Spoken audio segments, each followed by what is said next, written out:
नमस्कार विद्यार्थी मित्रांनो, आज आपण जे पाहणार आहोत ते आहे इयत्ता 10वी मराठी द्वितीय भाषा अक्षर भारतीच्या कृतीपत्रिकेचा नवीन आराखडा।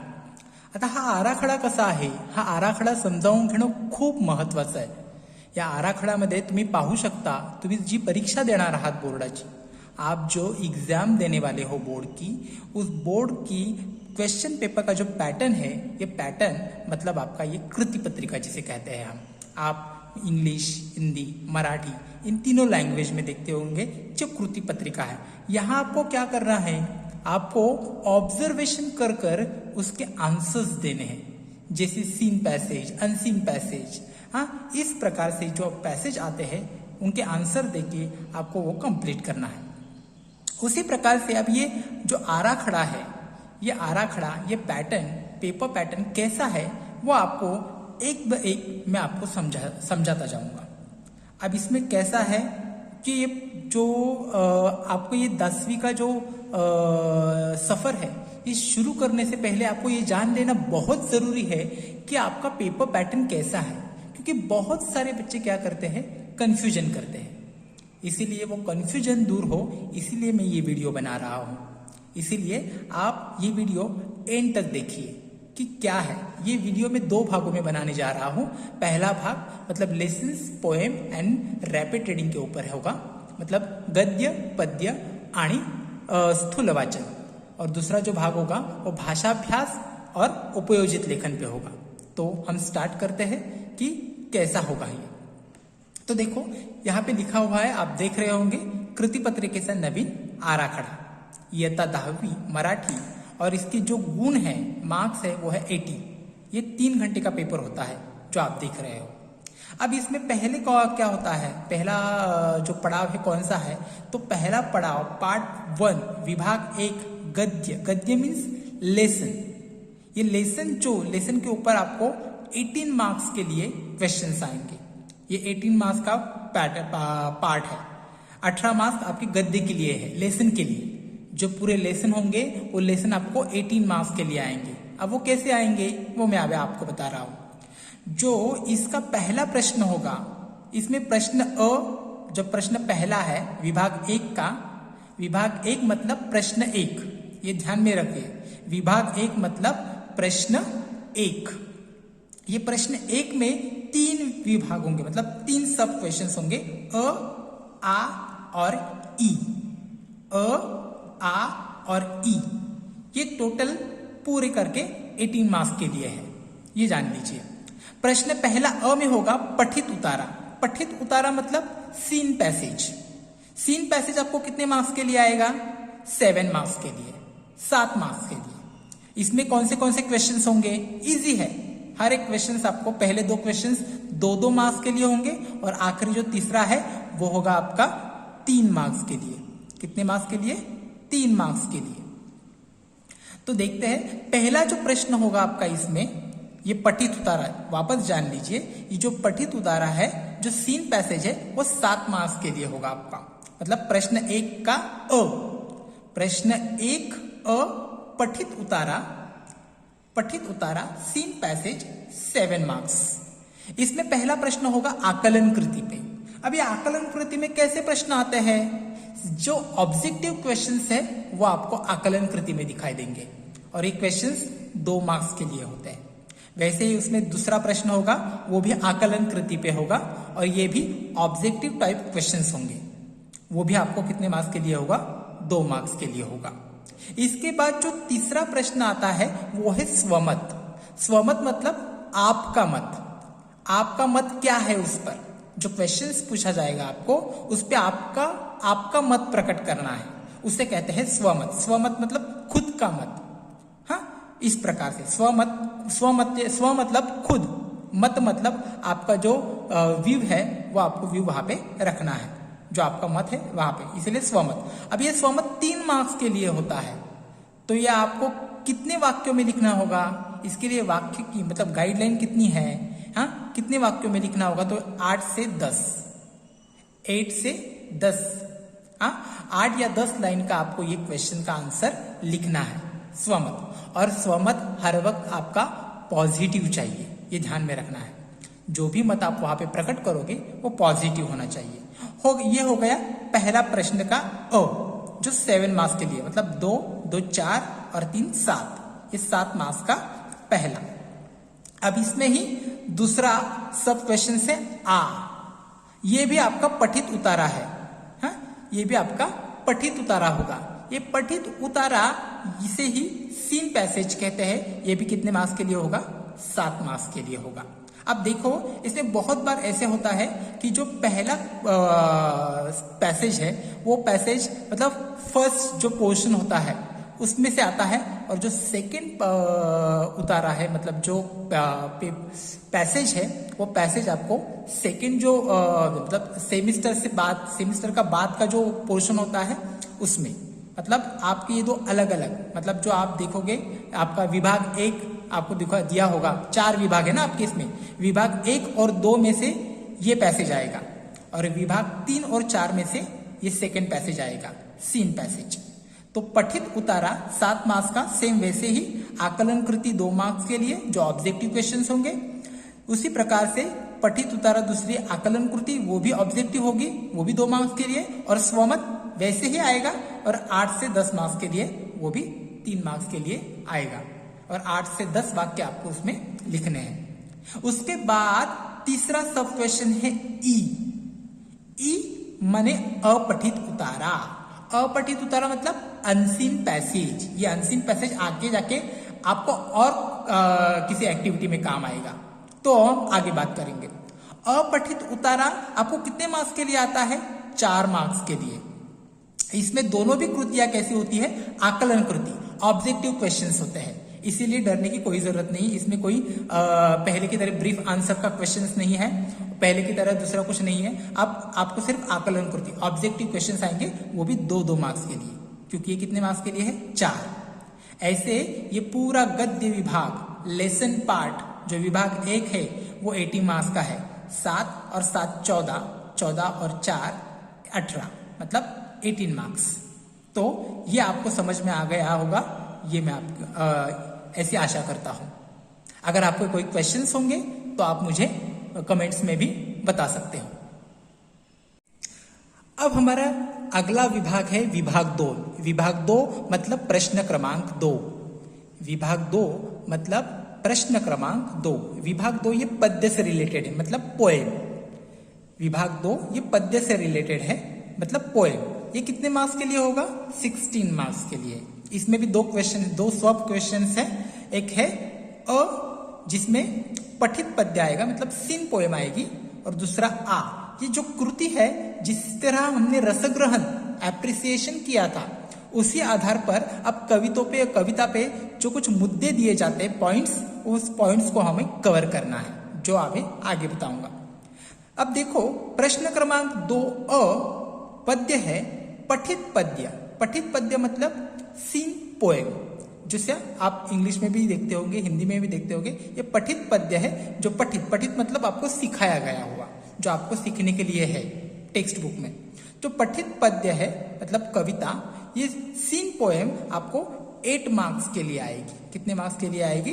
8 मार्क्स के लिए आएगी, 8 मार्क्स के लिए। अब इसमें कौन से क्वेश्चंस आएंगे? इस पठित पद्य में कौन से क्वेश्चंस आएंगे? तो पहला है आकलन कृति, जैसे मैंने पहले बताया था। आकलन कृति मतलब ऑब्जेक्टिव क्वेश्चंस। इसमें भी ऑब्जेक्टिव क्वेश्चंस होंगे जो 2 मार्क्स के लिए आएंगे। प्रश्न पहला होगा इसमें आकलन कृति का ऑब्जेक्टिव क्वेश्चंस 2 मार्क्स के लिए। इसमें दूसरा क्वेश्चंस होगा, वो भी आकलन कृति पे होगा, वो भी आपको कितने मार्क्स के लिए आएगा? 2 मार्क्स के लिए। इसके बाद तीसरा क्वेश्चन जो होगा वो ऐसा है, कवितेतील शब्दांचा अर्थ लिहिणे। कवितेतील शब्दांचा अर्थ, मीनिंग। अब इसके आगे आपको ये ध्यान रखना है कि जो पोएम के मीनिंग्स है, जिसे हम एक प्रकार से समानार्थी शब्द भी कहते हैं, हाँ, वो मीनिंग्स है, वो मीनिंग्स आपको याद रखने हैं। समानार्थी शब्द और मीनिंग्स मतलब अर्थ में क्या बदल है। तो समानार्थी शब्द के लिए जब हम समानार्थी शब्द लिखते हैं, हाँ, तो वो समानार्थी शब्द सिर्फ 1 वर्ड का होता है, एक शब्द होता है।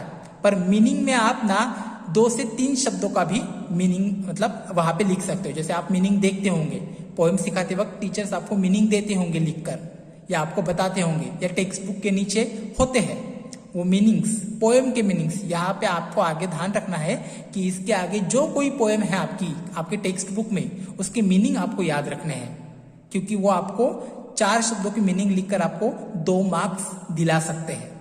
तो ये तीसरा प्रश्न है, कवितेतील शब्दांचा अर्थ लिहिणे, मीनिंग लिहिणे, याच्यासाठी 4 शब्द येतील। इसके लिए 4 शब्द आएंगे जो आधे मार्क्स के लिए होंगे और 4 शब्दों के 2 मार्क्स मिल सकते हैं आपको, या आसानी से मिल सकते हैं आपको, आपने अगर ये याद रखे तो। इसके बाद है प्रश्न क्रमांक 4, मतलब जो पठित पद्य का प्रश्न चौथा है। एक इसे कहते हैं काव्य सौंदर्य कृति। इसके लिए ये यहाँ पे दिखाया गया है, देखो, विचार सौंदर्य, भाव सौंदर्य, अर्थ सौंदर्य।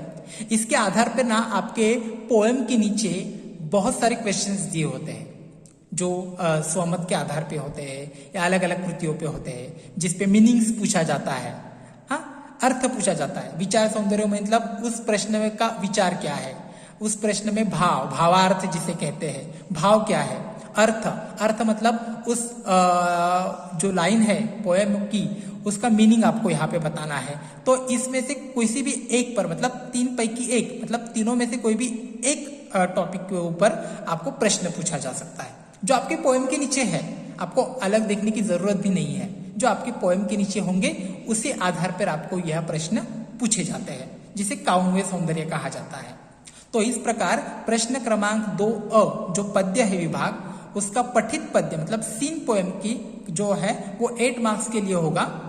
आकलन कृति, दूसरी आकलन कृति, 4 शब्दों के मीनिंग आपको लिखने हैं, वो तीसरा प्रश्न। और चौथा प्रश्न जो होगा वो काव्य सौंदर्य, मतलब आपके जो पंक्तियां होंगी कविता की, उसका मीनिंग लिखना है, उसका संदर्भ लिखना है, उसका विचार लिखना है। तो इन तीनों में से किसी पे एक पे आपको ये क्वेश्चन आ सकता है, तो वो भी 2 मार्क्स के लिए होगा। ऐसे 2, 2, 4, 2, 6 और 2, 8, ऐसे 8 मार्क्स का ये आपका पठित पद्य होगा। अब इसके बाद दूसरा आता है जो है आ, प्रश्न 2A। ये क्या है, जैसे मैंने आपको बताया था, रसग्रहण, एप्रिसिएशन, उसी आधार पर ये क्वेश्चन बनाया गया है। सिर्फ इसका जो टॉपिक है वो बदला गया है। टॉपिक क्या दिया है, कवितेवर दिलेल्या मुद्द्यांच्या आधारे कृती, मतलब जो पोएम होगी। अब जो पोएम यहाँ पे आएगी वो पोएम यहाँ नहीं आएगी, ये ध्यान में रखिए। जो पोएम यहाँ पे आ सकती है वो पोएम यहाँ पे नहीं आएगी। यहाँ पे आपको 2 पोएम दिए होंगे, 2 पोएम के नेम्स दिए होंगे, नाम दिए होंगे। उन दोनों में से भी किसी एक पे आपको क्या करना है, यह कृति सॉल्व करनी है। अब इसमें कौन सी पॉइंट्स आते हैं जो 8 मार्क्स के लिए है, क्योंकि ये जो कृति है ये भी कितने मार्क्स के लिए है, 8। ये 8 और ये 8 मिला के 16 होते हैं। तो ये 8 मार्क्स की कृति में क्या क्या आएगा, तो इसमें जो मुद्दे हैं, पॉइंट्स है, वो पॉइंट्स कौन से आएंगे, तो वो ध्यान में रखिए। पहला पॉइंट है जो कंपल्सरी आपको आएगा वो है कवितेचे कवी आणि कवयित्री। जो पोएम के पोएट है उनका नाम लिखना है आपको, ये कंपल्सरी आएगा।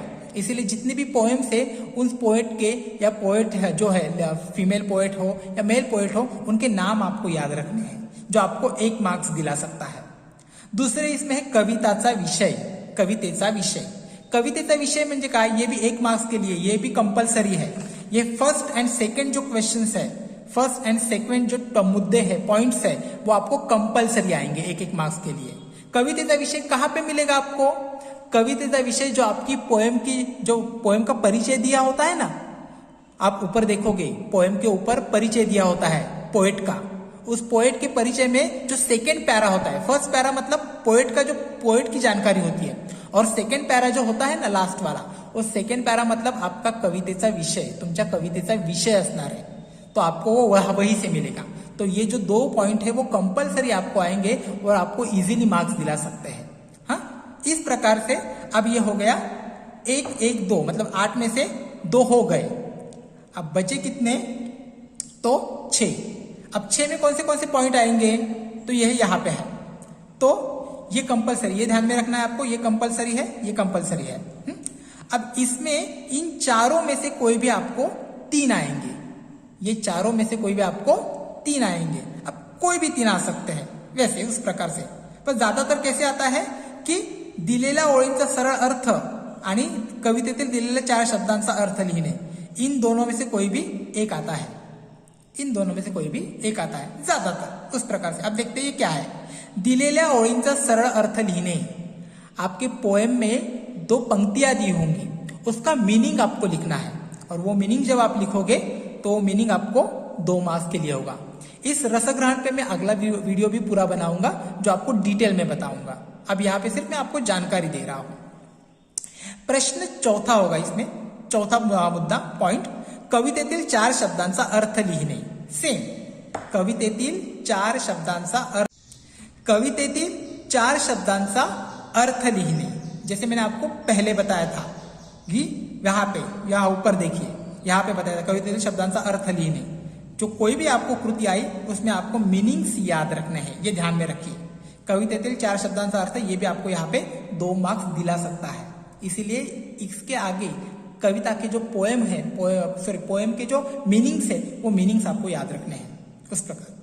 5वां पॉइंट से कवितेतून मिळणारा संदेश, मॉरल। इस पोएम से आपको क्या मॉरल मिला, सीधा वो मॉरल आपके शब्दों में आपको लिखना है, वो भी 2 मार्क्स के लिए होगा। इसके बाद 6वां पॉइंट, कविता आवडण्याचे व न आवडण्याचे कारण। कविता आपको पसंद आई तो क्यों आई, अगर नहीं आई तो क्यों नहीं आई, तो वही आपको यहाँ पे लिखना है 2 मार्क्स के लिए। तो इजीली पॉइंट्स है, इन पॉइंट्स में से ऊपर के जो 2 है कंपलसरी होंगे और नीचे के जो 4 है, 4 में से कोई भी 3 आ सकते हैं, ये ध्यान में रखना। तो इस मिला के 1 2 3 4 5 6 7 8, उस प्रकार से ये 8 पॉइंट का, और 8 और 8 16, तो ये 16 मार्क्स का क्या हो गया आपका पद्य विभाग, इस प्रकार से। अब हम आगे जाएंगे और आगे जो है विभाग 3, मतलब हमारा प्रश्न क्रमांक 3, हाँ, विभाग 3 स्थूल वाचन, जिसे आप क्या कहते हो, रैपिड रीडिंग। इंग्लिश में आप रैपिड रीडिंग कहते हो, 9th में आपने देखा होगा। 9th में मराठी में भी आपने स्थूल वाचन देखा होगा। स्थूल वाचन जो उस विभाग के मतलब पार्ट 1 होगा, तो पार्ट 1 के सबसे लास्ट जो लेसन होते हैं वो स्थूल वाचन होते हैं, रैपिड रीडिंग होते हैं। ये कितने मार्क्स के लिए आता है, इस पे क्वेश्चंस 6 मार्क्स के लिए आते हैं। तो देखिए इसमें आपको 3 प्रश्न पूछे जाएंगे, 3 में से 2 आपको लिखने हैं, 3 कोई भी क्वेश्चंस दिए जाएंगे। ऐसे कुल मिला के आपको 4 रैपिड रीडिंग है, स्थूल वाचन है, स्थूल वाचन 4 है आपके पूरे पोर्शन में। तो 4 लेसन है, 4 लेसन में से आपको 3 में से कोई भी 2 क्वेश्चंस, तो आपको 3 क्वेश्चंस दिए जाएंगे, फर्स्ट सेकंड थर्ड, इन 3 में से कोई भी आपको 2 लिखने हैं। हाँ, वो भी कितने कितने मार्क्स के लिए है, तो 3 मार्क्स के लिए। तो ऐसे 2 आपको कंप्लीट करने हैं, कोई भी 2, तो 6 मार्क्स हो जाएंगे। तो आपको ऑप्शन होगा 3 प्रश्न होंगे, 3 में से कोई भी आपको 2 प्रश्न कंप्लीट करने हैं, और वो आपको कितने मार्क्स दिला सकते हैं, 6 मार्क्स दिला सकते हैं। बस स्थूल वाचन में इतना ही होगा। स्थूल वाचन आपका 6 मार्क्स का है, 3 क्वेश्चंस आएंगे, 3 में से आपको 2 कंप्लीट करने हैं जो आपके मन के हो, और वो कैसे आएंगे, स्वमत या अभिव्यक्ति पर, जो आपके व्यूज आपको लिखने हैं वहां पे, इजी होगा। तो इस तरह से आप जो लेसन का, पोएम का और स्थूल वाचन का मतलब रैपिड रीडिंग का, गद्य विभाग, गद्य विभाग पद्य और विभाग स्थूल वाचन, तीसरा विभाग स्थूल वाचन, ये पूरा कर सकते हो इस प्रकार से। अगर आपको वीडियो अच्छा लगा हो तो आप मुझे कमेंट्स में लिख सकते हैं। Thank you.